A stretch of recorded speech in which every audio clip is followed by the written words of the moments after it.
There are three things when it comes to emotional discipline, when it comes to investment that has application to life. The first one is the discipline not to jump in too early, the discipline not to jump out too early, and the discipline to stay the course, even if things don't look appropriate. And what do I mean by that?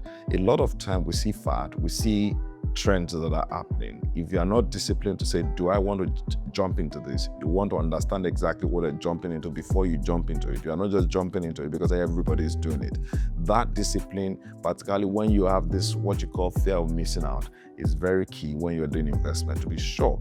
And what I've seen is, if you are very certain, if you do your due diligence, you take your time, I'm not saying you should be slow, you do your due diligence, you realize that there is always profit to be made, whether the market is going up, whether the market is going down. The challenge is, it is the fool that will just only think that is when the market is going up that it can make profit. That's number one, the discipline not to jump in too early.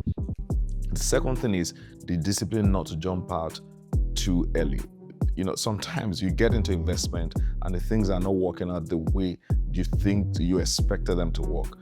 Novice or the amateur will simply jump out, say, oh, I'm cutting my losses. If you're doing investment, and just like in life, or whether it's business or stock or forex, sometimes there's a time to hold on to those assets and there's a time to keep them without disposing. Even if you think that the perceived market value is going down, as long as you're sure you understood what you were getting into at the beginning, you understand that the intrinsic value is still relatively strong, you want to hold on that course until it is appropriate for you to exit. And what I generally tell people is, you need to set your exit point even before you get into the trade or into that investment. You need to have a clear-cut idea of when am I going to exit. And if you look at professional portfolio manager, they always have exit strategy as part of their engagement. The third thing is the discipline to stay the course, even if things don't look very pleasurable.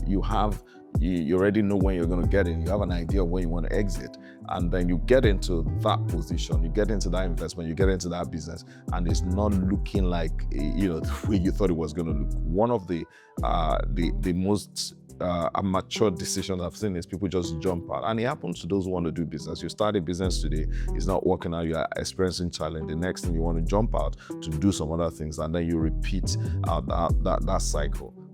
You need to stop. What you need to do is to ask yourself, what is my game plan? You can amend your game plan, you can amend your strategy, but you cannot afford to jump out at every instant. There's something called ignorant optimism, which comes when you get into a business, into an investment that you're not familiar. You think everything is going to work, and then you start getting informed that, look, this presents its own challenge, and then you have what you call an informed pessimism. But you need to understand that once you have your plan, you want to stick to the plan as much as possible. You can vary the strategy and the tactics. So those three questions: the discipline to not jump in too early, not jump out too early, and to stay the course and to stay the plan. Those three things are disciplines that we can learn from investment, from doing business, and you can apply to life as a whole.